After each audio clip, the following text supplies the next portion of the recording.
kasih Allah dan persekutuan Roh Kudus bersama kamu.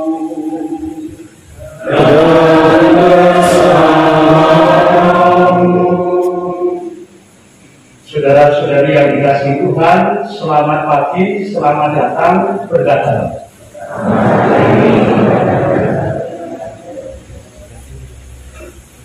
Mewakili komunitas Yogyakarta, saya menyampaikan selamat datang kepada saudara-saudari yang telah memenuhi undangan untuk bersyukur bersama-sama dengan Romo Yuswito. Saya merasa bahwa imam sebagai pemersatu sangat konkret dalam diri Romo Yuswito.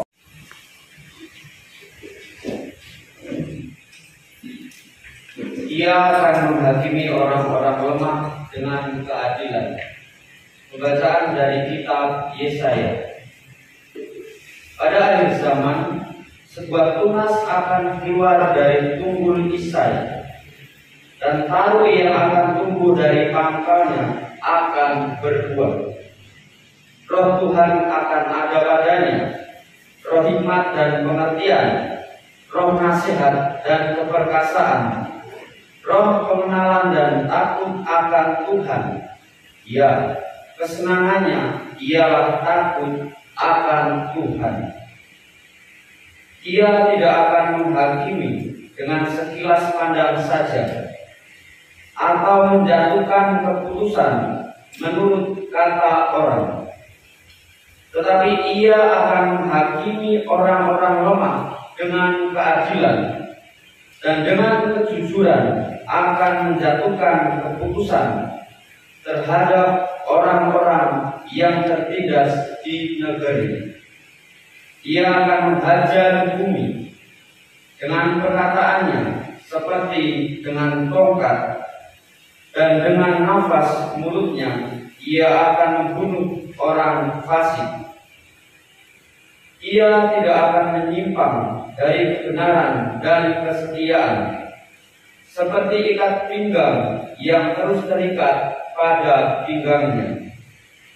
Pada masa itu, serigala akan tinggal bersama domba, dan macan tutul akan berbaring di samping kambing.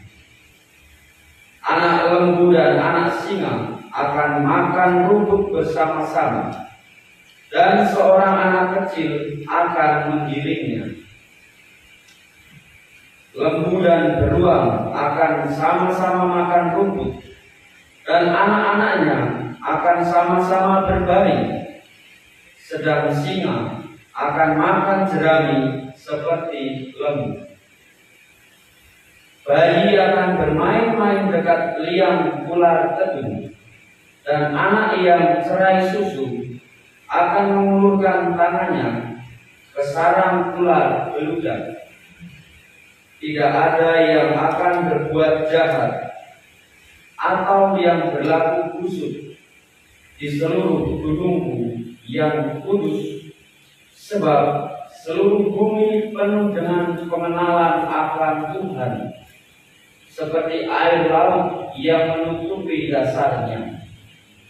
Maka pada waktu itu Taruh dari pangkal Isai akan berdiri sebagai panji-panji bagi para bangsa. Dia akan dicari oleh suku-suku bangsa, dan tempat kediamannya akan menjadi mulia. Demikianlah sabda Tuhan.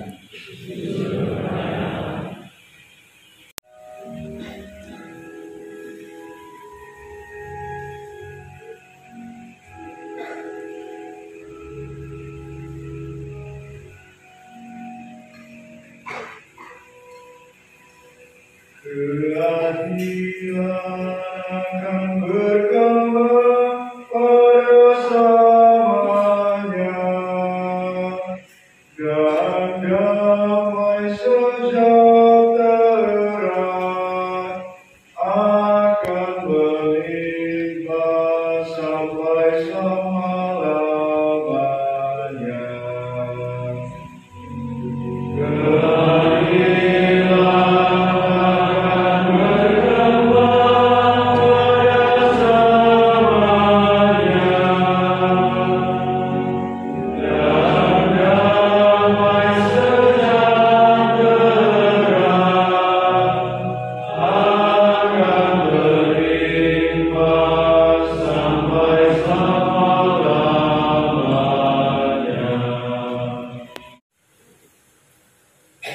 Kristus adalah keselamatan bagi umat manusia.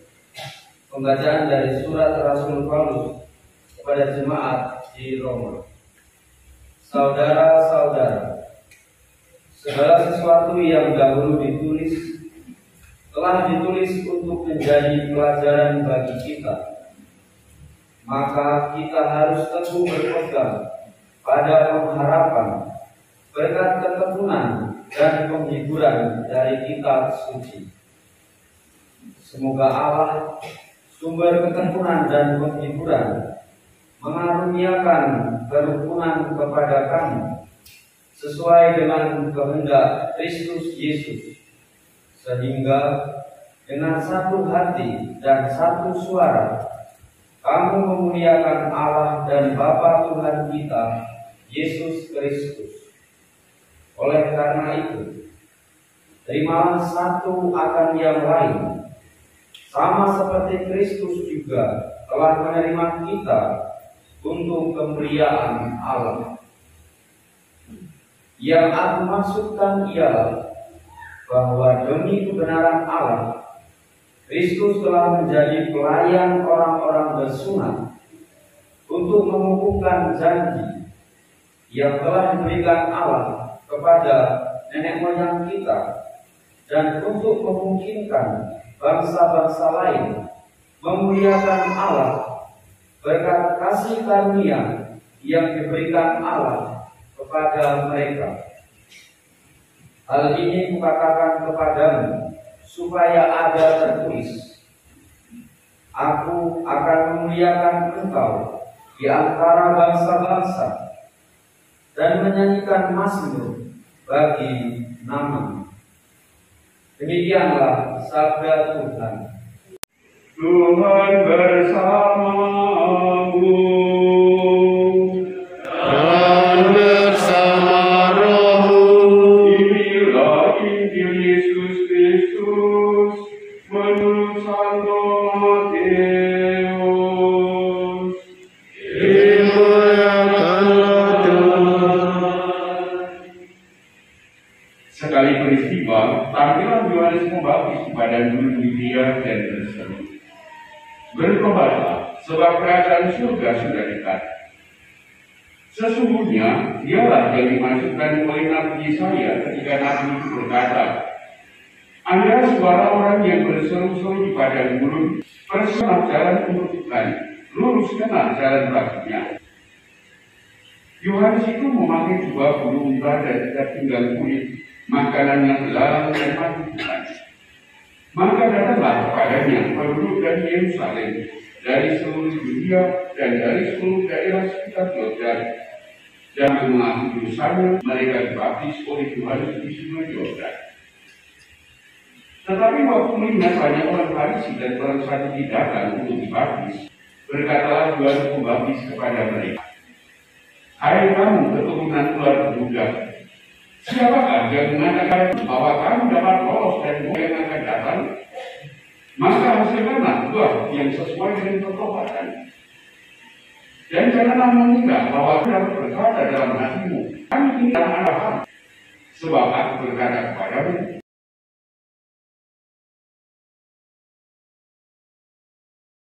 Saudara sekalian, sukacita ini memang kita perlu nikmati dalam Tuhan, dalam kebersamaan, dalam kehadiran Allah yang selalu mencintai kita.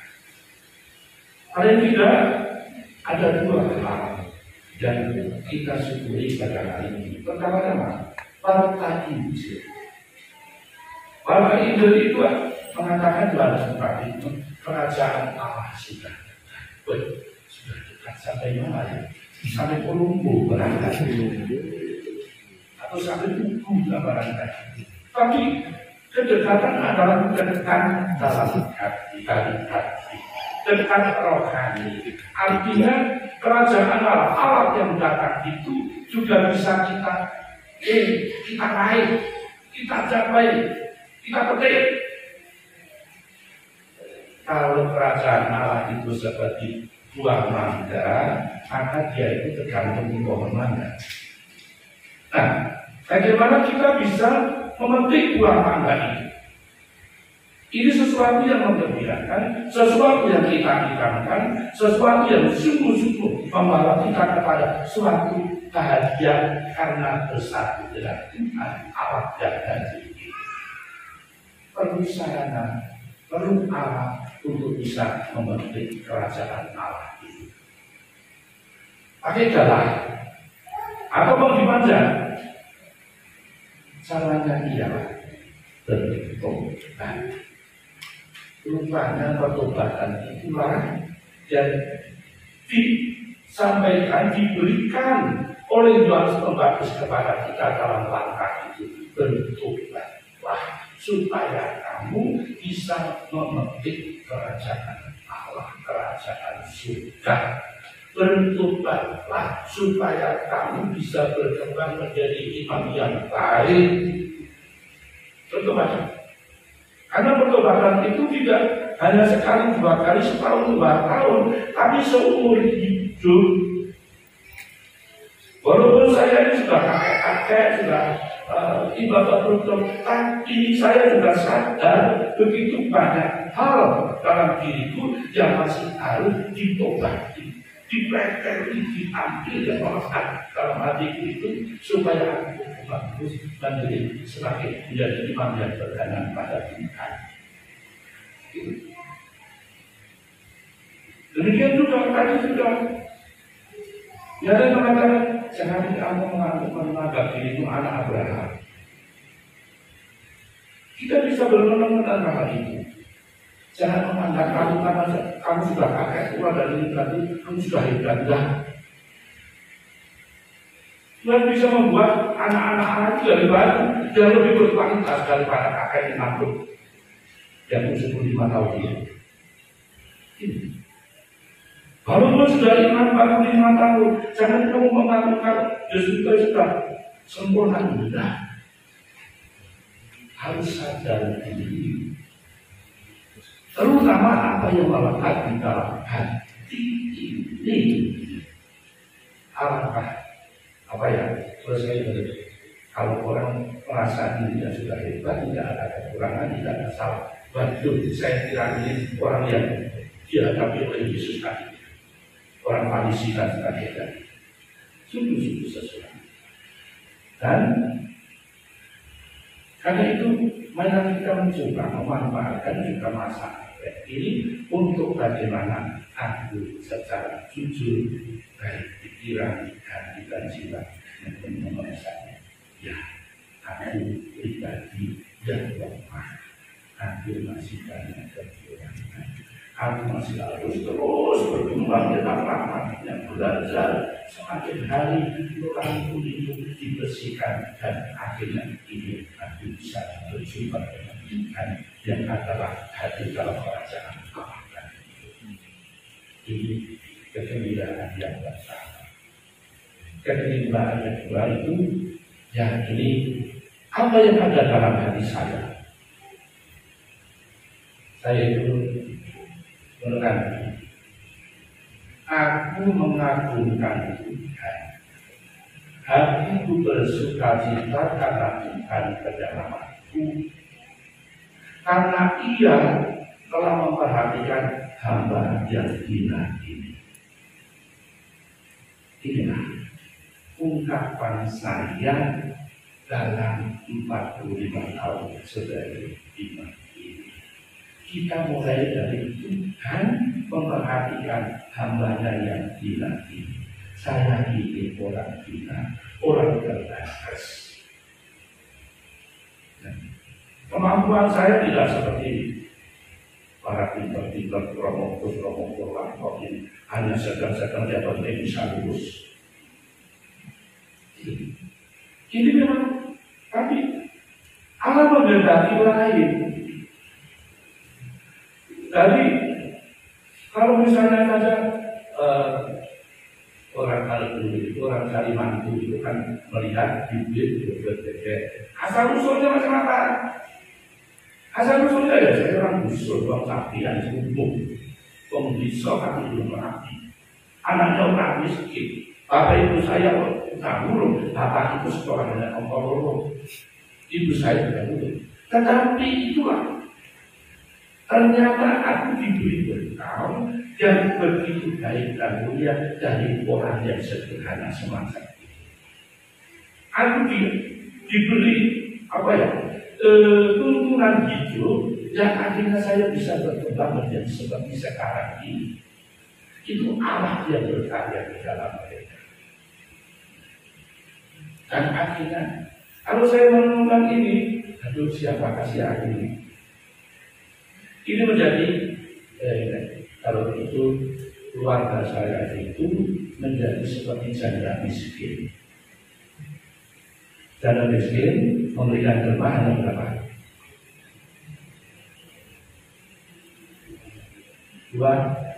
Dua keping perak. Karena lison miskin second. Tapi rupanya Tuhan Yesus berkenan. Tuhan Yesus merasa begini. Jadi memang inilah kenyataan. Hatinya saya dipilih oleh Tuhan. Bahkan Sinapol Yohanes Pembaptis benar mendidik saya. Akhirnya saya ditakdirkan. Mengapa saya katakan Yohanes Pembaptis mendidik saya? Karena moto saya baptisan itu juga saya ambil dari kata-kata yang hebat. Dia harus semakin besar, sedangkan aku harus semakin kecil. Ini berat loh, susah loh ini. Menjaga pikiran hati semua yang kulakukan itu untuk kemuliaan Tuhan, bukan untuk diriku.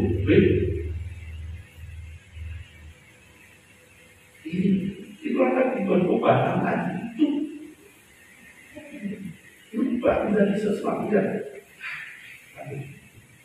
iman. Jadi kata-kata yang membagus itu harus saya coba untuk gaya ini.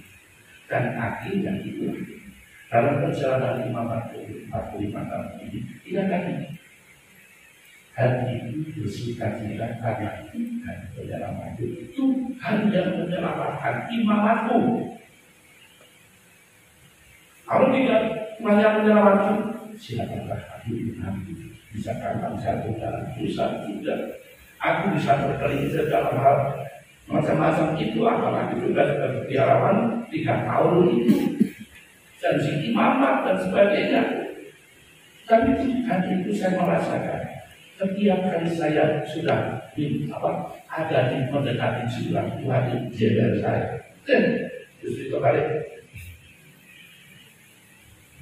Itu memang sakit, memang tidak enak. Kita memilih itu dari Tuhan.